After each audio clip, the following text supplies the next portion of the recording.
குழந்தைங்களோட நீங்க படம் பார்த்தீங்க, குழந்தைங்க எப்படி என்ஜாய் பண்ணாங்க? ஏன்னா வந்து ஸ்பெஷல் ட்ரெயின்லாம் வந்து ரொம்ப கஷ்டமான விஷயம், சரிங்களா? ஆனா வந்து படம் பார்க்கும்போது ரொம்ப என்ஜாய் பண்ணி கேள்விப்பட்டோம். ஆமாம், ரொம்ப எனக்கு இமோஷனலாக இருந்தது. அதான் சொன்னேன், நான் 3 நாளா நிறைய தேட்டர்ஸ் போயிருக்கிறேன். இந்த 3 நாளா வந்து எனக்கு கிடைச்ச சந்தோஷம் பயங்கரமான ஒரு சந்தோஷம். பட் இன்னைக்கு காலையில் கிடைச்ச சந்தோஷம் வந்து வார்த்தைகளில் சொல்ல முடியாத அளவுக்கு உண்டான சந்தோஷம்.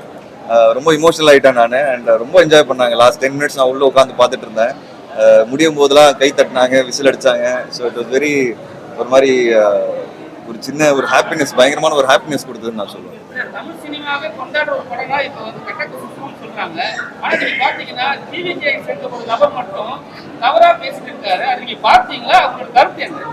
அதை நான் பார்த்தேன், கஷ்டமா இருந்தது, அவ்வளோதான் நான் சொல்லுவேன். நான் அது டீட்டெயிலாக போக விரும்பல. ஏன்னா இது அரசியலாக நான் மாற்ற விரும்பல. இது ஒரு நல்ல இடத்துக்கு வந்திருக்கிறோம், ஒரு நல்ல விஷயத்துக்கு வந்திருக்கோம். படம் மக்களுக்கு பிடிச்சிருக்கு. அண்ட் நான் இது முன்னாடி கூட சொன்ன மாதிரி, நான் ஆன்லைன் சோஷியல் மீடியாவோட வன்மத்தை பற்றி நான் ஆல்ரெடி பேசிட்டேன். இப்போவும் நான் மறுபடியும் அதே தான் சொல்கிறேன். இந்த ஆன்லைனில் இருக்கிற வன்மம் எனக்கு சுத்தமாக பிடிக்கல. அதுக்கு எதிராக நமக்கு எல்லாரும் நிற்கணும். ஆக்சுவலாக அதுக்கு நான் ஸ்டாண்ட் எடுத்தேன். இந்த வாட்டி நான் நின்னேன், இனிமேலும் நிற்பேன் நான். ஏன்னா ஒருத்தரை டார்கெட் பண்ணுறதுங்கிறது பர்சனலாங்கிறது நல்லா இல்லை. அது சொசைட்டிக்கே நல்லது இல்லை. சொசைட்டி நல்லா மாறணும்ன்றதை நம்மளாம் எல்லாம் பேசிகிட்டு இருக்கோம். பட் சோஷியல் மீடியாவில் உல்டாவாக மாறிட்டு இருக்கு. ஸோ அதுக்கு அகேன்ஸ்டாக நான் நின்று நான் நிற்பேன். பட் இது வேற விதமாக நான் அரசியல் ரீதியாக இதை நான் மாற்ற விரும்புகிறேன். ஒரு அமைச்சர் வந்து பேசியிருக்காரு, 5 வருஷம் பண்ணக்கூடாது சொல்லியிருந்தாரு. ஆனா நீங்க அடுத்த நாளே ரிலீஸ் பண்ணீங்க. இப்போ வந்து சோஷியல் மீடியா ட்ரெண்டா போயிட்டு இருக்கு. அதை எப்படி பார்க்கணும் ஹீரோவா? சார், நான் வந்து ரெட் ஜெயண்ட் ஒரு டிஸ்ட்ரிபியூஷன் கம்பெனியாக தான் சார் நான் பார்க்குறேன். அவங்க வந்து சினிமாவில் ஒரு production company and distribution company. எனக்கு வந்து ஆல்மோஸ்ட் 2013 பழக்கம். இன்னைக்கு இப்போ 2026, 13 வருஷம் பழக்கம்.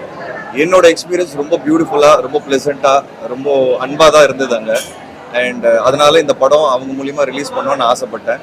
நான் திருப்பியும் சொல்கிறேன், இது வந்து அரசியலாக மாற்றாதீங்க. நான் வந்து இதை ஒரு நல்ல படத்தை மக்கள்கிட்ட போய் சேர்க்கணும்னு ஆசைப்பட்டேன். எனக்கு யார் லைஃப்பில் 13 வருஷமாக சப்போர்ட் பண்ணியிருக்காங்களோ இப்போ அவங்களோட நான் சேர்ந்து இந்த படம் ரிலீஸ் பண்ணணும்னு ஆசைப்பட்டேன். ஸோ அப்படி தான் நான் இதை பார்க்குறேன். அண்ட் இது வந்து ஒரு பாசிட்டிவாக இருக்கணும்னு ஆசைப்பட்றேன். யாருமே நெகட்டிவாக எதுவுமே எடுத்துக்காதீங்க, பாசிட்டிவாக இருங்க. ஏன்னா படமே பாசிட்டிவாக இருக்குது, ஃபேமிலிஸ் கொண்டாடுறாங்க. ஸோ இதுக்கு பின்னாடி நம்ம ரொம்ப போக வேணாம். ரொம்ப ஹாப்பியாக இருக்குது எனக்கு ரெட் ஜெயண்ட் இந்த படம் ரிலீஸ் பண்ணி ஒரு நல்லபடியாக இன்னைக்கு தியேட்டரில் பயங்கர வசூல் அடிக்குதுன்னு சொல்லும் போது எனக்கு ரொம்ப ஹாப்பியாக இருக்குது.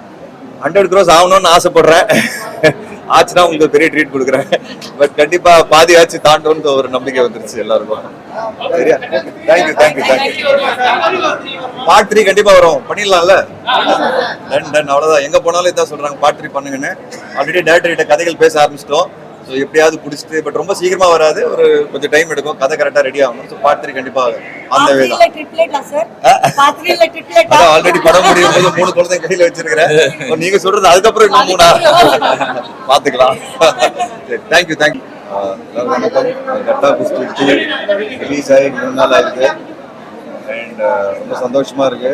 3 நாளாக தியேட்டர் விசிட் பண்ணிட்டு இருந்தேன். திருச்சி, தஞ்சாவூர், மதுரை, சேலம், திருப்பூர், கோயம்புத்தூர். காலையில் இங்கே வந்தேன். இது வந்து rotary club of Chennai radiance ஒரு ஸ்பெஷல் ஷோ ஆர்கனைஸ் பண்ணியிருக்காங்க ஃபார் ஸ்பெஷல் சில்ட்ரன், ரோனி தேட்டரில். And very overjoyed and overwhelm to see the response.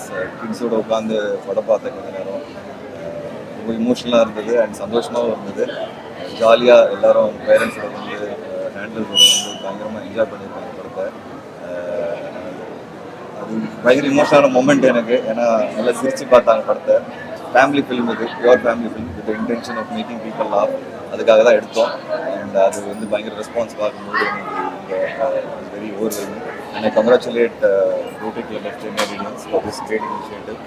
Well done sir. And இந்த மாதிரி இன்னும் நிறைய பேர் இந்த மாதிரி இனிஷியேட்டிவ் எடுத்து இன்னும் நிறைய பேருக்கு சப்போர்ட் பண்ணணும்னு ஆசைப்படுறேன்.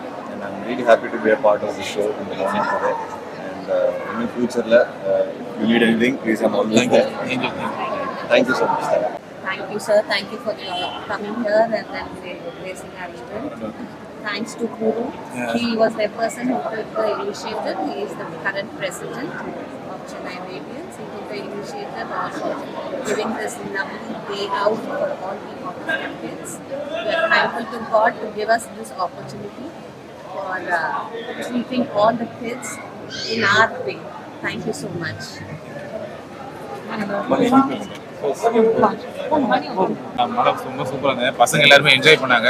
So thank you all, thank you so much. ரொம்ப I think more awareness வரணும். Yes. People should know about autism. So தயவுசெய்து ரிசர்ச் பண்ணுங்க, படிங்க. சுற்றி இந்த மாதிரி நிறைய விஷயங்கள் இருக்கு. ஸோ அதோட அவேர்னஸ் வந்ததுன்னா ரொம்ப நல்லா இருக்கும். It will help a lot of children and their future. Thank you so much.